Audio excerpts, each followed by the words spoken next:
Hello, hello, ladies and gentlemen. This is your girl Mitzi, and this is Mitzi. Let's think about it. Today, we are thinking about the reality of racism. Yes, ladies and gentlemen, this is the reality. We got to think about this. It's something that's going on, even if you think it's not. Let's be honest. There's no cover coding this, and that's the reason why we had to talk about this. So I have a special guest here, Marklyn here, who's going to help us think about this because he even wrote a book about this because people really need to start thinking about this. So, Marklyn, Shameless I plug. I like black people, the good ones, and the observation from experience. Shameless plug. see the good ones. See, I like that title. I like black people, the good ones, because in reality, you can have good and bad people in any race. In my opinion, it's just the bad people are they Well, make it bad for others. it's funny. I was just having a conversation about this. Somebody was offended by the title because they didn't understand what the title meant. That is one of the good ones is what they used to say about black people to black people. I like you. You're one of the good ones. And it Oh, became so normal. And it was funny.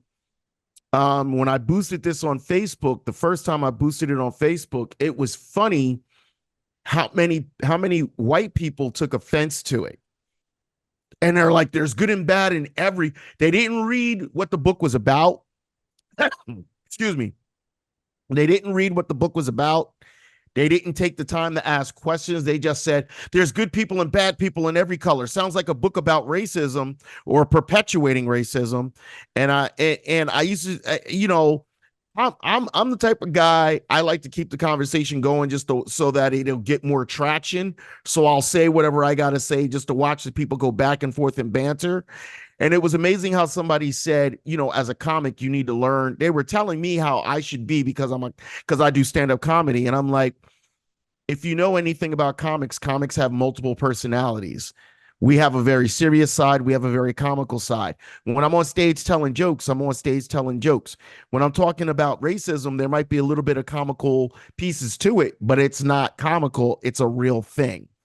yeah. Um, That's I would that's just the go ahead. I'm uh, sorry. No, no, you're fine. I like the fact that you brought that up because it is a saying that people forget about. Because to be honest, after you said it the way you said it, I was like, oh yeah, I forgot that is the way that a lot of people said it. Because I've even heard it said to me because it's frustrating. It's a frustrating statement. Like, what do you mean the good ones? Like I am the good one. Like it's insulting sometimes. Like, oh, okay. So that's how you're gonna have your perspective be. But it's like at the same time, it's like once you get to a certain level of life, you realize people are blinded by choice, in my opinion. What No, what what would you 100%. say by that? What I've learned is it's really not a choice, it's indoctrination. And Mm, they become comfortable with the indoctrination. For instance, I asked somebody the other day and I said, if I ask you who commits more violence, who would you say? She said, black people. And I said to her, you're wrong. And I said, it's white people. You've been indoctrinated to believe that more black people commit violence. But when you look at crime overall, more white people commit crime than black people because there's more white people than there are black people. Black people are 43%. White people are like triple that. I think white people are 160 million, maybe a little bit more than that. But my point I was making was you've been so indoctrinated to believe that black people are prone to crime that you would sooner believe that more black people commit crime. I said less than 1% of black people commit crime. Less than 1% of white people commit crime. But less than 1% of white is greater than the less percent than black.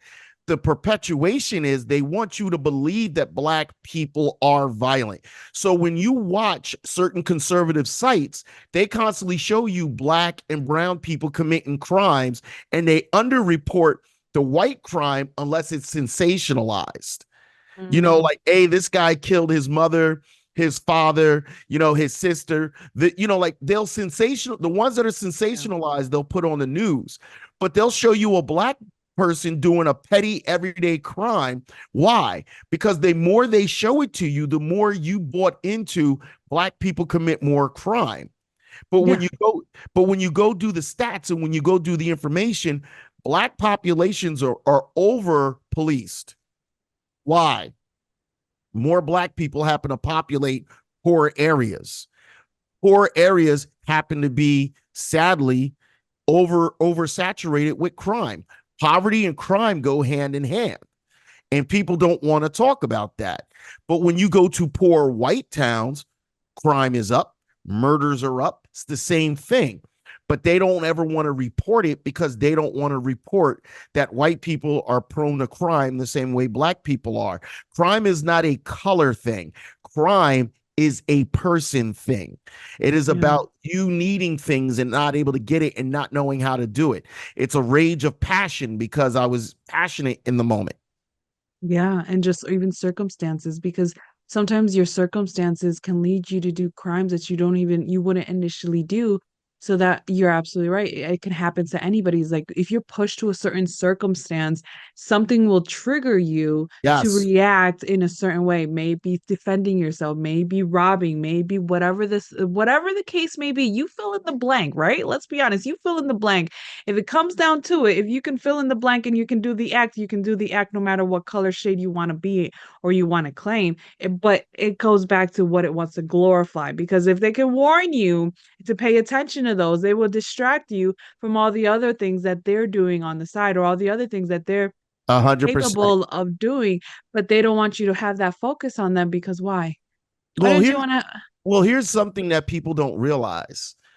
Everybody talks about the crime at the border, the drugs at the border, human trafficking at the border. Have you noticed they never talk about the crime at the Canadian border? No, Do you know that they never. commit just as much, if not worse, crime on the Canadian border? They don't talk about it because Canada is considered a white nation. They don't want to put that type of stigma on a white nation, but they have no problem putting that stigma on a Spanish, aka brown nation, blaming the brown people coming across the border. They have drug busts across the Canadian border every day that a friend of mine told me about. Yeah, Every day. Some of the biggest drug busts ever. They don't discuss it. They don't talk about the drugs that they find coming in on the ports. They want to demonize the brown people. So they associate all the bad with brown people because it's yeah. easier. It's an easier hit because you've already purchased that belief. Exactly. And then you claim that prejudice, you claim that discrimination, and then you allow that to be part of your identity. So when you go out into the world, what are you doing? You are automatically discriminating. You are automatically perceiving and assuming and then saying, "Well, I have facts to back it up." In reality, you don't have facts.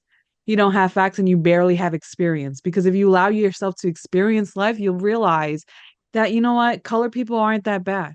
Color people are just living life the same as you and as 100%. anybody else. You know what I mean? I grew up We I grew up in a white town. The majority of my town is white people, and I was one of the good ones at for a while. I was one of the goofballs, like, oh, he's goofy, he's aloof, he's loud, whatever, whatever.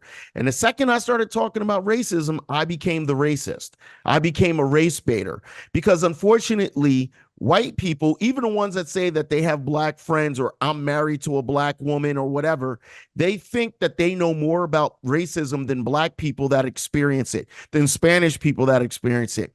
And the problem with America is even Indian people that come to this country will hate black people worse than the white people to say, look, we hate them worse than you. We're part of you. Look at Vivek Ramamsi or whatever his name was. He did everything borderline of saying racist things because he wanted white people to vote for him and endear himself and get have them endear him in. He wanted to make himself, I'm one of you. I'm not one of them. very I'm not true. forget my and then dismissing the impact of racism. That's very true. That's a very valid point because people forget that because in all actuality, we're all some type of minority somewhere. You know what I Yes. mean? And people forget that. So when you gang up on one specific race, what's the point of that? Why would you want favor on for white people to accept you versus the other race to accept you? And I've seen it in my grandmother did the same thing. She was so racist to anyone, anything shade less because she was a light-skinned Puerto Rican, really like she could pull off white until you spoke to her and then she spoke only Spanish, but she was so racist against anybody that was dark. So she was racist against me, my sister, her like any type of black person that came by. And it was so frustrating to me because it's like, how are you going to discriminate me just because I'm darker skinned than you? Or The worst is Cubans. Cubans are very, white and black. And you could go to a Cuban family gathering and you'll see the dark skinned Cubans on same last name, dark skinned Cubans on one side of the family, on one side of the backyard, and you'll see the pale skins on another side. We're yeah, all family, but we don't kind of mix and mingle, but so much. What I call it exactly. is unfortunate. It's not unfortunate. White skin has recently of the years, you know, been the skin that you need in order to get by in society. So we want to Yeah, associate, and if you think about it, in some ways, we try to present ourselves in a white manner. yeah, And I hate to say it like that because it's just called being a human being. But we try to speak more so a certain way so we can get along. And here's the ironic part: when you do speak proper and you go get a proper education, people will turn around and say, well, you're not really black. So they I hate that. associate it, so they associate ebonics and ignorant speaking with black people as that's what they naturally speak. And the thing is, if you get an education and you learn, it's not about this is the way black people speak, Puerto Rican people, like we joke and say Spanglish. But Yeah, when you say Spanglish, it's because most Puerto Rican people, if they're first or second generation, they're speaking both of those languages in the house at the same time. So they flip. exactly. So when you go to a Puerto Rican's house, when you go to a Spanish person's house that's first and second generation, they're flipping back and forth between English and Spanish, unless their grandmother or their father or somebody is saying, no, in this house, we only speak Spanish. But then when you go to school, you're supposed to speak fluent English. So you're Correct. flipping back and forth. Well, in the world of being black, we do what's called code switching.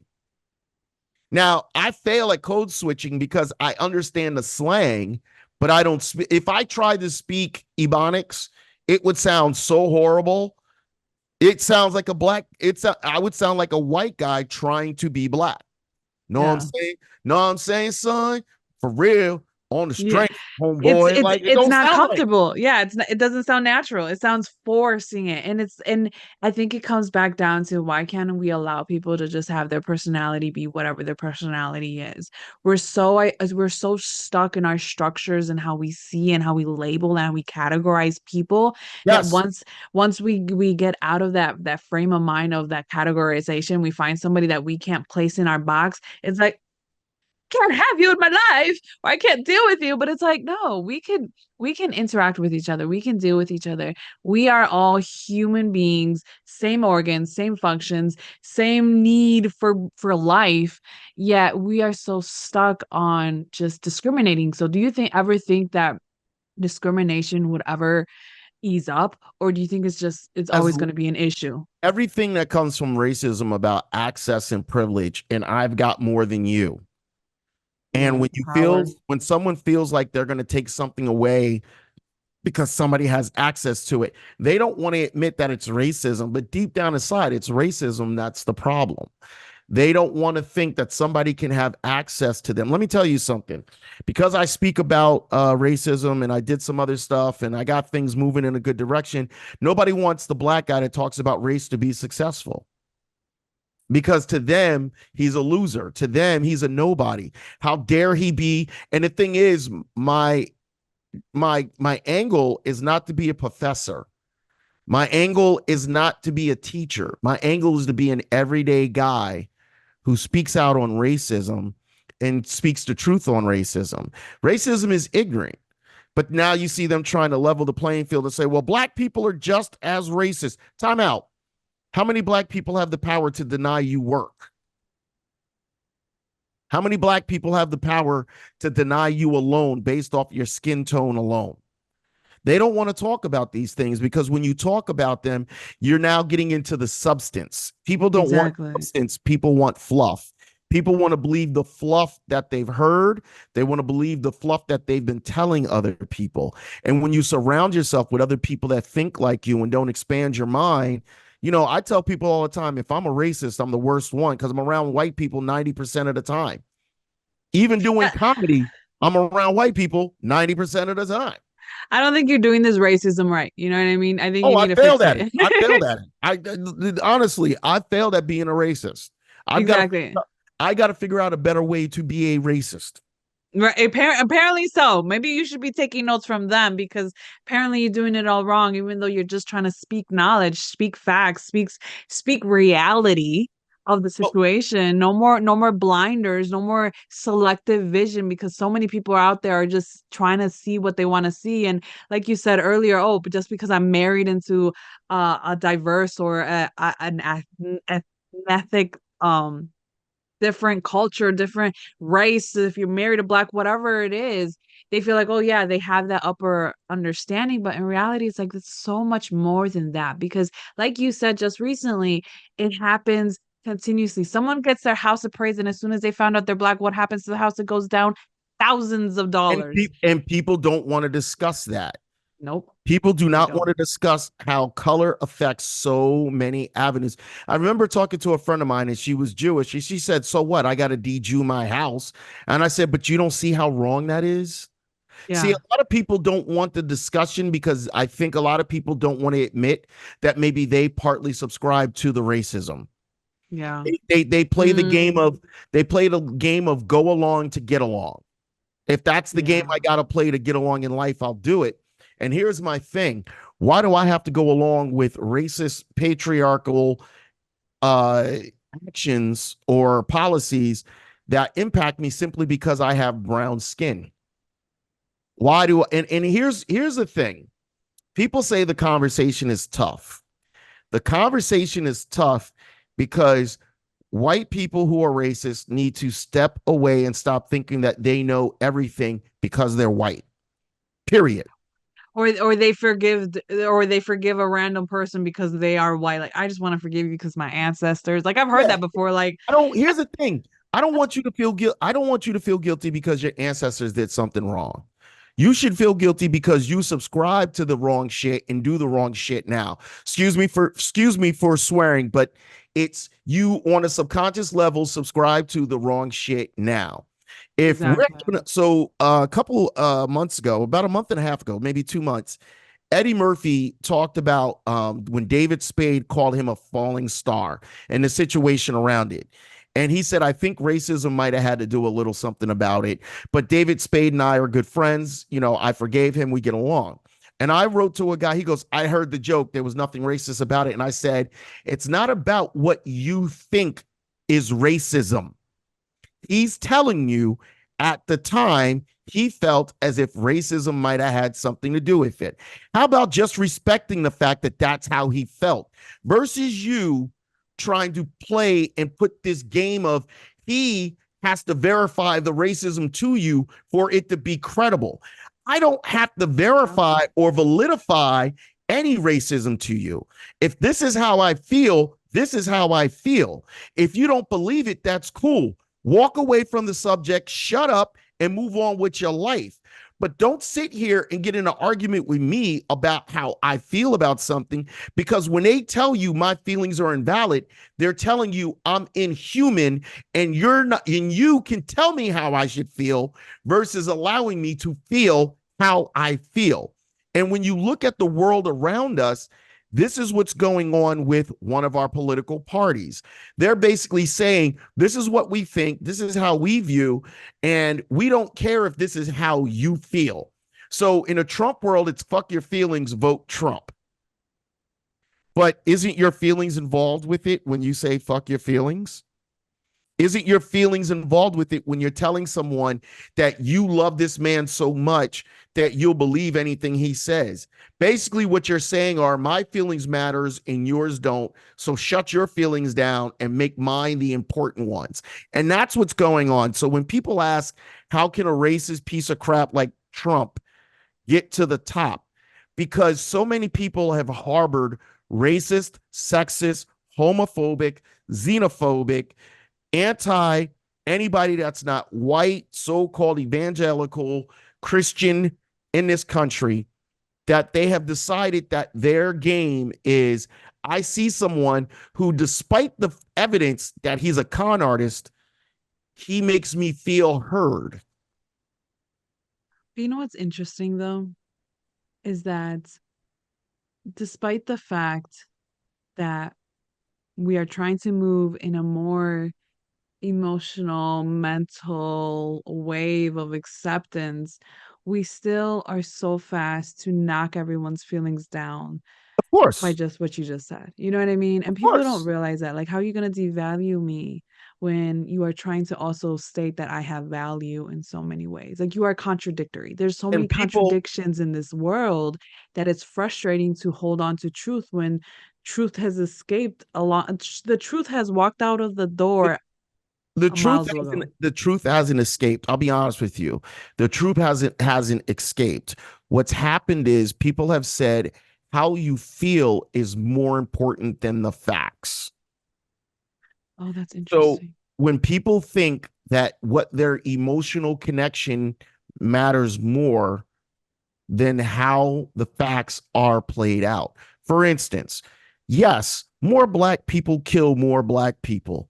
That's obvious because if you're around people, that's where it happens.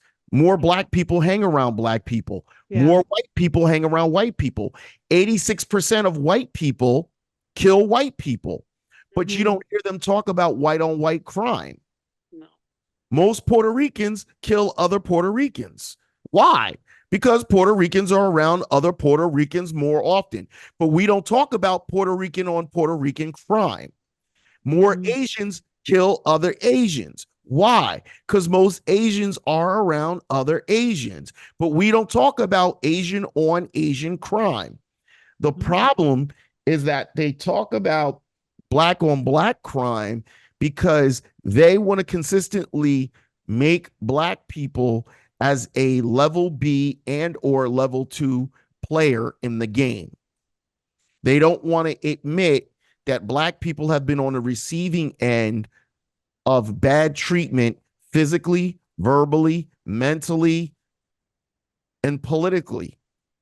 Yeah, that's And true. the sad part about it is if you come over here, so how many generations are you in from Puerto Rico? I am considered the second. Okay. So when you guys came here, you didn't immediately, unless you were rich, you didn't move in with white folks right away. No, You I mean, moved. yeah, I mean, come on, every Puerto Rican, the first place they go to is New York because when you literally go to the islands, all they know in the United States is New York City or Chicago, and everything else is a pure blank. So you Yes. always go to New York City first, and that's where my grandmother, they went first, and then they expanded out to Wisconsin. So where So do you yeah, live now? out in Wisconsin. Okay, so I lived in Minneapolis for 9 years. A Puerto Rican in Wisconsin, every white boy was looking at you like, "Ooh, look at this exotic woman." Or, To be or honest, it was like, ew, she doesn't look like us. Like I it was was an alien. it was ill at first, but as they got to know you, and It's different, yeah. you're a beautiful woman. All of a sudden, in their brain, it was, "Ooh, look at that exotic woman over there."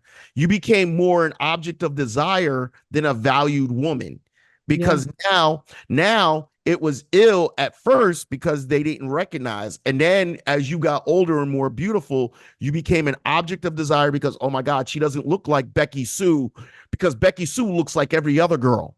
yeah, And that's now true. all of a sudden, Mitzi is brown eyed, brown hair.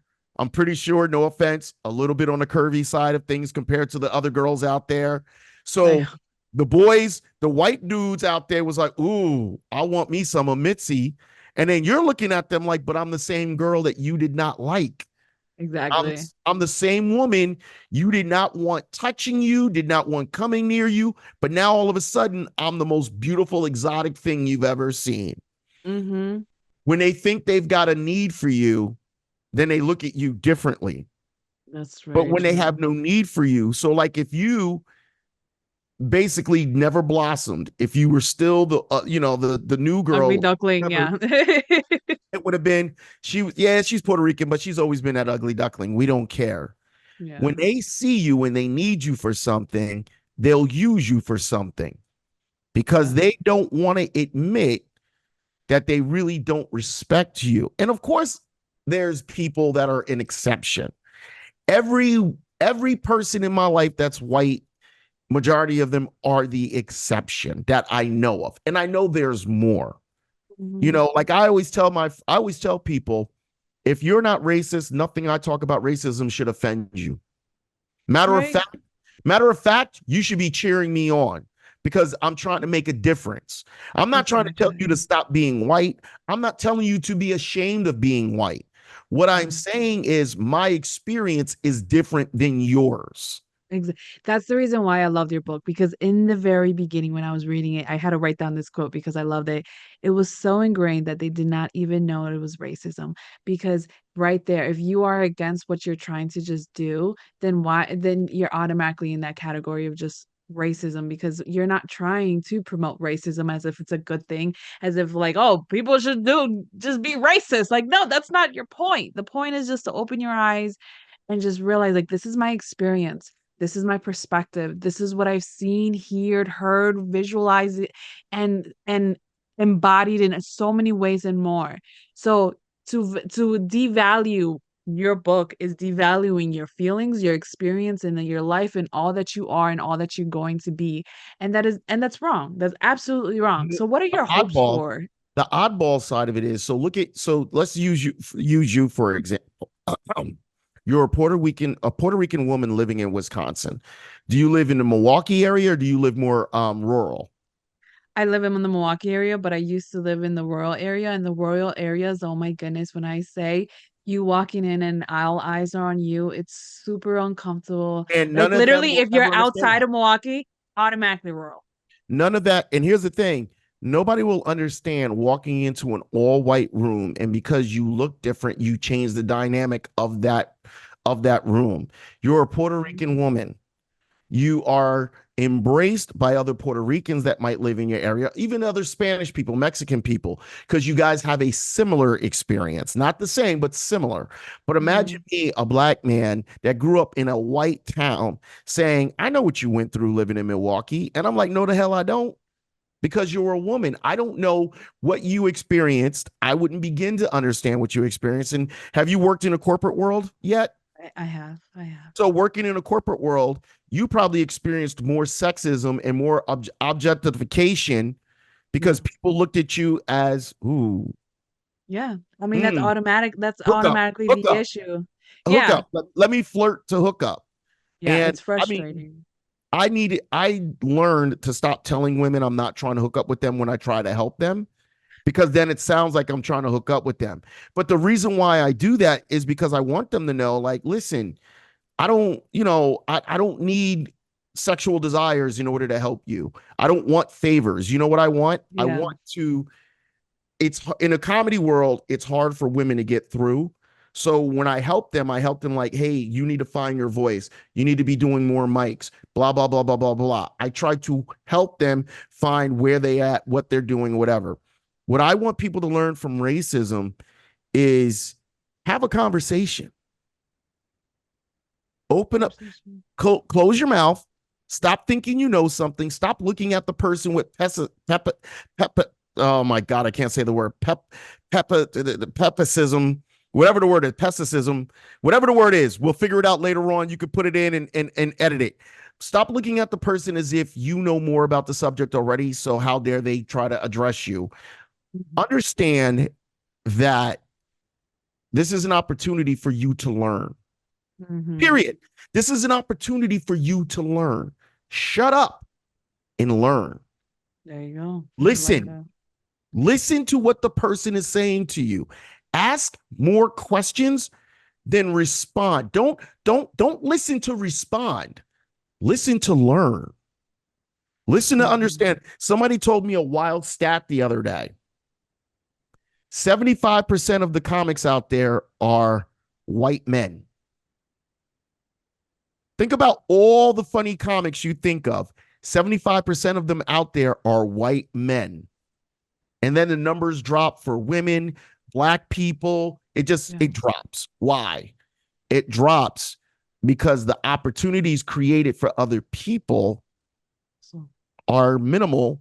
Because if you got a white owner of a club who's, I'll give a comic who sucks but happens to be white, so I'll give them an opportunity, versus if you're a black comic, I want you to come in and I want you to be 20 times better than your white counterpart.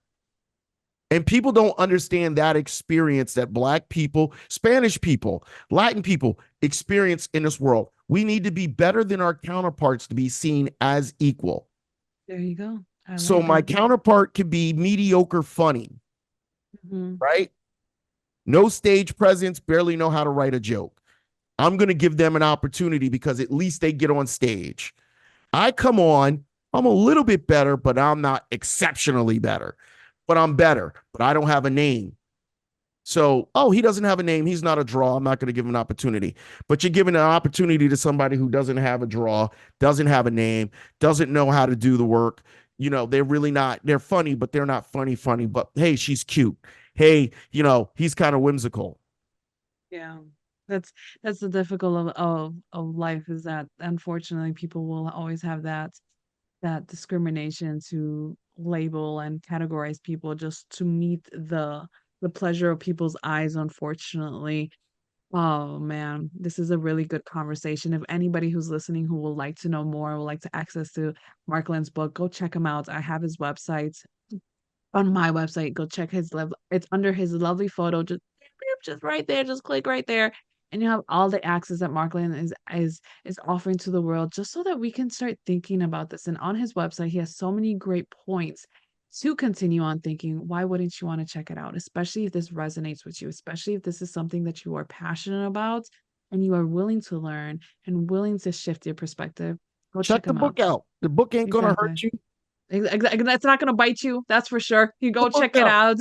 out and you'll have all the access. And always, always, always keep thinking, y'all. Check the book Journey. out. Let's listen. I got 3 books out, but the one you want to, well, listen, I got 3 books out. If you go to Amazon and type in my name, Marklyn T. Johnson, you'll find all 3 books. The most recent one's been doing very well on a low key. A lot of people are impressed by it. It's called I Like Black People, the Good Ones, an observation from experience. I'm going to say it again. I Like Black People, the Good Ones, an observation from experience. You could check the book out right there. Mhm. Oh, There you go. there you go. There's the book cover right there. You can see it. There's the other book, There you Facebook go. conversations. Here's the thing, have conversations. Everything in this world starts with a conversation. If you're not willing to have the conversation, then you only have yourself to blame when people accuse you of racism. There Because you when go. someone accuses you of racism, instead of you defending yourself and saying, I'm not racist, take a step back and say, why do you find me to be the racist? And I discovered the reason why people found me to be the racist was because I could call it out in 2 seconds. And because they're inexperienced, they didn't want to think that anything was. And they Yeah. think that racism has to be quantified to them and their lack of experience in order for it to be real. And Yeah. that's It just doesn't not the work like that. reality. Doesn't work like